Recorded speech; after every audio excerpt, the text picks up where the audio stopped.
My name is Adrian, and for years, my wife's family treated me like I was nothing more than a burden, an embarrassment they had to tolerate.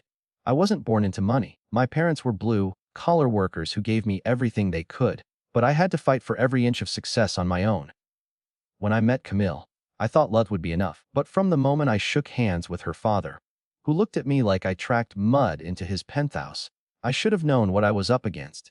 They made me sign a prenup, a thick, cold document that said, in essence, you'll never be one of us. At the time, I swallowed my pride. I told myself it didn't matter. But years later, when I built something they could never control, that prenup became the one thing standing between me and their final betrayal. And I refused to tear it up. I met Camille at a tech and education summit in Austin. She was a guest speaker on STEM in early childhood education, sharp, passionate, and magnetic. I was just a back-end developer attending on a last-minute comp ticket from my company. I wasn't supposed to be there. But there she was, asking if the seat next to me was taken. It didn't take long for us to connect. She found my awkwardness charming. I found her brilliance intoxicating. We started dating soon after, and from the outside, we looked like the perfect balance. Brains and heart, ambition and compassion. But behind closed doors, I was already being measured. Camille came from an old money family. Her father, Gerald, ran a chain of elite private schools. Her mother, Evelyn, owned a multi-million-dollar real estate portfolio. They lived in a 6-bedroom brownstone in Manhattan, summered in Martha's Vineyard, and had a wine cellar bigger than my first apartment. The first time I met them was for dinner at their home. I brought a modest bottle of wine, one I thought was decent. Gerald took it, turned it over, and smirked. Evelyn offered a tight smile the whole evening. They asked about my career, my 5-year plan, and if my family had ever owned property. It was clear I was an outsider, but Camille loved me, and I loved her. I thought that was enough. We dated for a little over a year before I proposed. I did it at the same small jazz club where we'd had our third date. She cried. She said yes. For a moment, it felt like everything would be okay. Then came the conversation. Gerald invited me to his office one evening, 2 weeks after the engagement. It was after a family dinner, one where I'd been mostly ignored, save for a few jabs about Bitcoin and kids who think they're disruptors. His office smelled like cigars and polished leather. He didn't offer me a seat. Instead, he dropped a folder in front of me. "This is just a formality," he said. "You understand we have to protect Camille's future." Inside was a prenup, meticulously worded, a brutal implication. If Camille and I ever divorced, I'd walk away with only what was solely in my name. And none of that included the apartment we were about to move into, which was technically part of her trust. I took it home and stared at it for hours. I wasn't marrying her for her money. I had plans, quiet ones. I wanted to build something on my own, something real. Still, it stung. It didn't feel like a formality. It felt like a test I'd already failed. When I brought it up to Camille, hoping for support, she looked conflicted. "It's just paperwork, Adrian," she said gently. "It doesn't change how I feel about you." And I believed her. I told myself it wasn't a hill worth dying on. So I signed it. But part of me, some quiet part I didn't want to listen to yet, knew that line had already been drawn, that no matter how much I gave, I'd always be considered less. And one day, that piece of paper would come back. With interest. Married life started in a modest one-bedroom apartment in Brooklyn. Camille decorated the space beautifully, making it feel like home. She continued teaching, and I kept working my IT job, spending long nights tinkering with side projects and learning everything I could about fintech, blockchain systems, and scalable infrastructure. I wasn't content with staying where I was. I wanted more. Not just for me, but for us. We lived simply, cooked meals at home, used Groupon for date nights. And through all that, I was happy. I thought Camille was too. But her family, not so much. Every time we visited them, there was always some passive-aggressive jab. Like the time Evelyn offered to upgrade Camille's wardrobe because she looked so plain lately. Or when Gerald offered to recommend me to a career coach because he heard tech can burn people out. They weren't yelling. They weren't cursing. But they didn't need to. The message was always clear: you're not enough for her, and you never will be. Still, I pushed forward. I took freelance gigs on weekends and built small apps for local businesses. I lived on 4 hours of sleep and a burning desire to prove them wrong. Camille tried to be supportive, she really did. But there were moments, small cracks, where her frustration slipped through. "You work more than you sleep," she'd sigh. "I barely see you anymore." "I'm doing this for us," I'd say.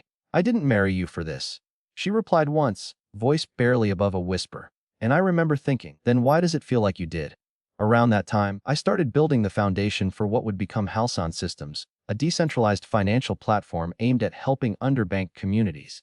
It was risky, niche, and, at the time, completely unproven. Camille's parents, of course, thought it was laughable.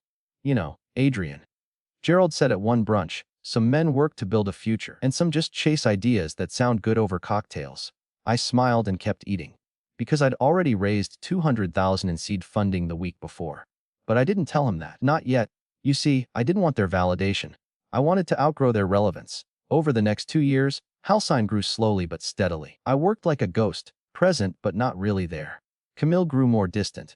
I noticed her texting more, spending weekends with her family while I stared at lines of code. I knew I was losing something. But I didn't know how much until our third anniversary dinner. We were at a quiet little Italian place, our first real night out in months. I handed her a small box with a bracelet I'd had custom made, engraved with a phrase from our wedding vows. She smiled, politely, like I was a client, not a husband. Adrian? She started, hesitating. Can I ask you something? I nodded. Do you ever think about what would happen if things didn't work out between us? I froze. I mean, not in a bad way, she added quickly. Just we're in such different worlds now. Sometimes I wonder if we made the right choice, or if we were just in love with the idea of love. I looked at her for a long time. You want to know what happens if this doesn't work out? I said quietly. I walk away with what I've built. And you walk back to everything you were born into. She didn't say anything. A few weeks later, I started hearing whispers. Industry folks mentioning that Gerald had been asking around about Halcyon's valuation. Quietly, of course. He'd even contacted a friend in venture capital, posing as an interested investor.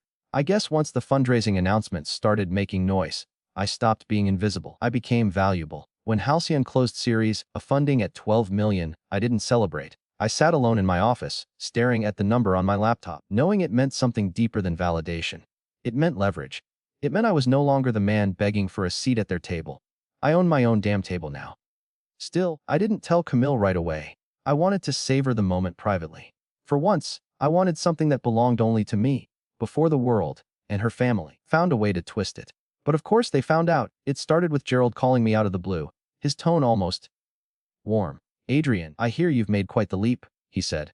Congratulations. Truly. I always knew you had potential. Bullshit. This was the same man who once joked that the only network I'd ever run was a coffee shop Wi-Fi router. Then came the invitations. Dinners, brunches, fundraisers. Camille's parents suddenly wanted us around.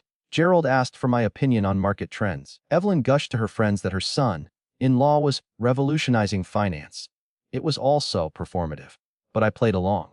Because I was starting to sense it, the shift. Their smiles were wider, their words smoother. But underneath it all was calculation. Camille, too, seemed different. More attentive. More affectionate. She laughed louder at my jokes and posted more photos of us online. He even suggested we take a weekend getaway. Just the two of us. I wanted to believe it was real, but I couldn't forget what she'd said on our anniversary. A few weeks later, we had dinner at her parents' townhouse. Everything felt perfectly choreographed: the lighting, the wine, and the lobster. I was halfway through my steak when Gerald leaned back and said, casually, you know, Adrian, we've been thinking, maybe it's time to revisit that prenup. I put my fork down slowly. Revisit it, I echoed. He nodded, folding his hands. It was signed under very different circumstances. Camille tells me how far you've come. You're not the same man you were then. Why keep a document that no longer reflects the reality of your marriage? I looked at Camille. She smiled, but not nervously, not apologetically. She smiled like she expected me to agree. It's just paperwork, she said, echoing the very words she once used to convince me to sign it. We don't need it anymore. I stared at her. I didn't ask to tear it up, I said. Why now? Evelyn chimed in, gently placing her hand over Camille's. Because, sweetheart, you're family, and families don't keep legal walls between them. Not when trust and love are real. That was when I realized this wasn't Camille's idea, it was theirs. This was the long game. Build me up. Rebrand me. Make me feel accepted, so they could dismantle the only protection I had left. That night, I didn't sleep. Camille curled up next to me like nothing happened, like she hadn't just sat silently while her parents tried to unweave the last boundary I'd drawn. In the morning, I made coffee, walked into the living room, sat down across from her. We need to talk, I said. She looked up, already on the defensive. If this is about last night. It is, I cut in. And about every night before that, when I worked until 2 a.m. to build something out of nothing. About every weekend I missed so I could keep us afloat. About every conversation I swallowed when your parents belittled me to my face. Her eyes flickered. Adrian, no. Listen, you can't ask me to erase the one thing that's ever protected me from being completely consumed by this family. Not after everything. She was quiet for a long time. Then, softly, she said, "You think I'm trying to take your money?" "No," I said. "I think your parents are. And I think you're letting them." That silence, it said more than any answer she could have given.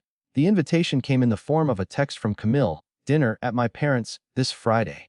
Just us. They want to talk about something important." I didn't reply right away. I read it 3 times. My stomach twisted, not in fear, but in recognition. I'd been waiting for this. Ever since I caught wind of Gerald sniffing around Halcyon's valuation, I knew this day would come. Still, I showed up. Camille and I arrived at their townhouse in silence, the kind of silence that says everything and nothing all at once. She hadn't asked how my day was. I hadn't asked if she wanted to be here. We were already drifting. The door opened before we rang the bell. Evelyn stood there, wearing pearls and a smile so strained it looked painful. "Adrian," she said like she was greeting a visiting senator, "so glad you could make it." Gerald was already in the dining room, standing like a man about to close a deal. The table was set for 4. No extra guests. No distractions. Camille reached for my hand under the table when we sat. I didn't take it. The food came. The wine flowed. Gerald made small talk about market trends, about how crypto's finally growing up, and everyone's talking about Web3 again. I played along, nodded, smiled. Then came the turn. Midway through the second course, roast duck with pomegranate glaze, Gerald cleared his throat and leaned forward. "Adrian," he said, "I think it's time we talk about the prenup." I put my fork down. Slowly, across the table, Camille looked at her wine glass like it held answers. "What about it?" I asked. Evelyn chimed in, her tone breezy. "It feels a bit outdated now, don't you think?" Gerald nodded. "You've built an empire. You've shown yourself to be a man of character and vision. We respect that." That word, respect, landed in my gut like poison. Camille finally spoke. "Maybe it's time to let it go. We're in a different place now. We don't need that kind of wall between us." We. I looked straight at Gerald. "Let me guess, you want me to dissolve it." Quietly. "No lawyers. Just a signature." He gave a short laugh. "Don't be so dramatic. This is about trust." "No," I said. "It's about leverage. And you're losing it." Silence fell like a drop plate.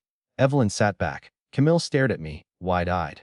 "I signed that document because I loved your daughter," I said, my voice steady. "Because I thought I was building something with her. But now that what I've built is valuable, you want a second draft." "Adrian," Camille said carefully, "this isn't a fight. We're just saying, if you trust me, why keep it?" I turned to her. "If you trust me, why ask me to tear it up?" She didn't answer, and that was the answer. I pushed my chair back. "Let me be clear," I said, standing. "The prenup stays. Not because I don't trust you, but because I don't trust them. And frankly, I'm starting not to trust you either." "Sit down, Adrian," Gerald said sharply. "We're not finished." "Oh, I am," I replied. And I left. That night, Camille didn't come home with me. She stayed at her parents' place. The next morning, I received a call at the office from an unknown number. I picked up. It was Evelyn. "Adrian," she said, "we don't want this to turn ugly. Think carefully. If you insist on keeping that contract, you'll force Camille to make some very difficult decisions." I let the silence hang before I answered. "With all due respect, Evelyn," I said, "Camille already made hers. The moment she let you speak for her." I hung up.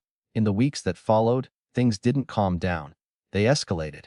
Camille started pushing harder. Her tone shifted from gentle suggestion to emotional blackmail. "If you really loved me, you'd trust me. You're acting like this marriage is a transaction. You're putting money before us." I tried to reason with her.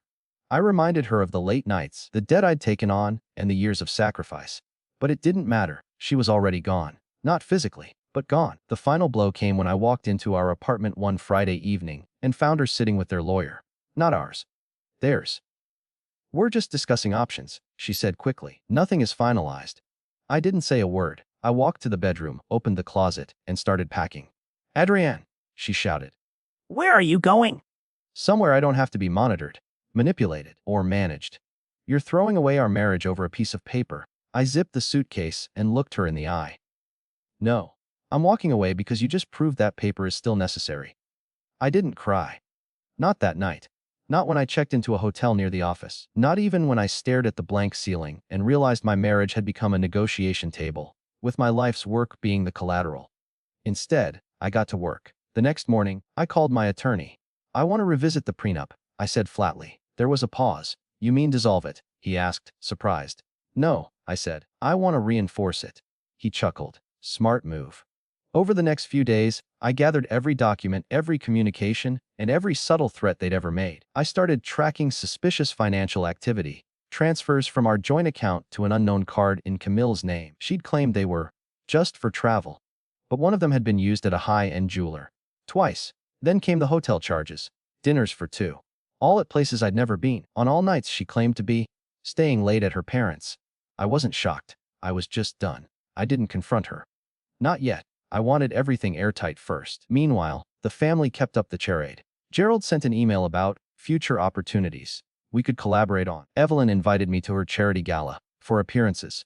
Camille texted occasionally, always with phrases like, "We can still fix this," or "You're being stubborn." No one asked how I was. No one apologized. They just assumed I'd cave. Then one day, Camille showed up at Halcyon's office. She looked different. Hair curled, designer coat, nervous energy hidden under a tight smile.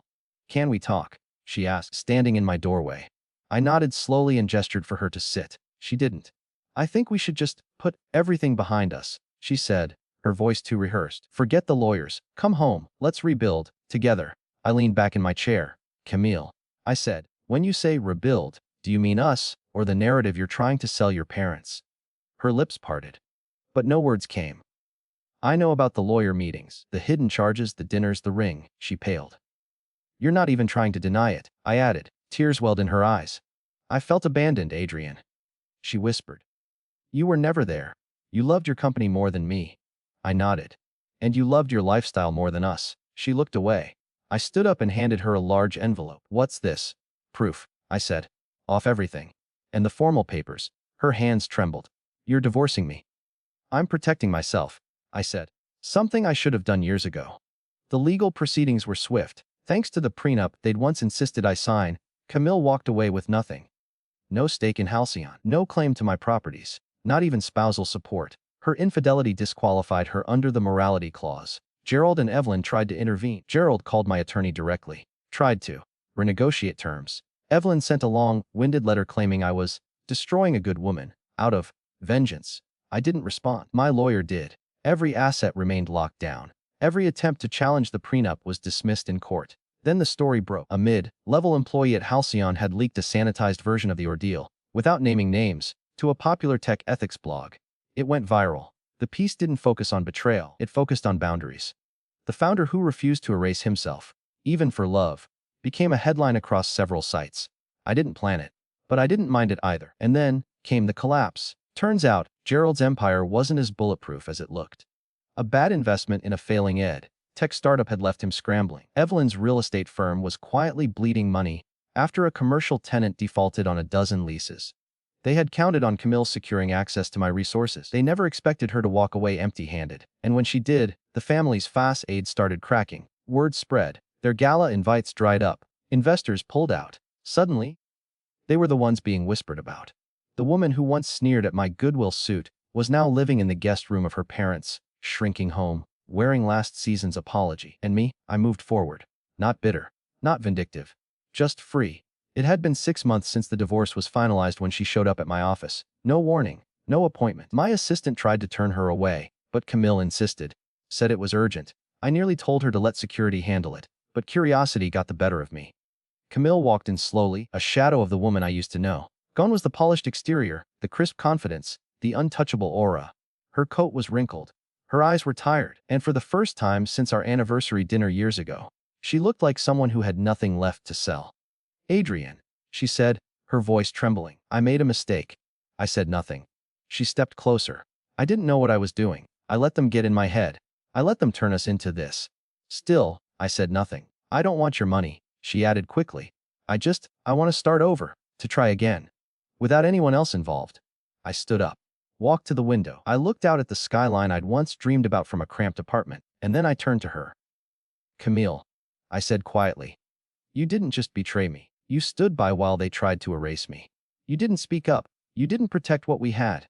You let their approval mean more than my presence." Tears slipped down her cheeks. "I thought we had time," she whispered. "So did I said.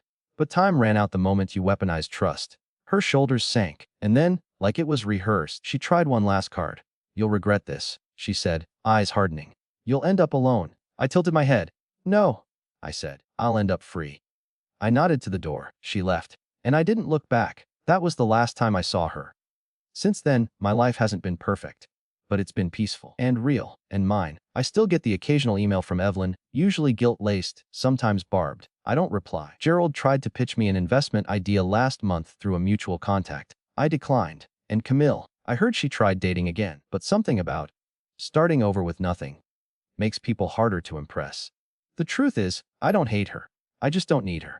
And maybe that's the real freedom, not in revenge, but in walking away without needing to prove anything to them or to her. I don't hate her. I used to replay every word, every silence, every moment she didn't stand up for me. But hate is heavy, and I've carried enough.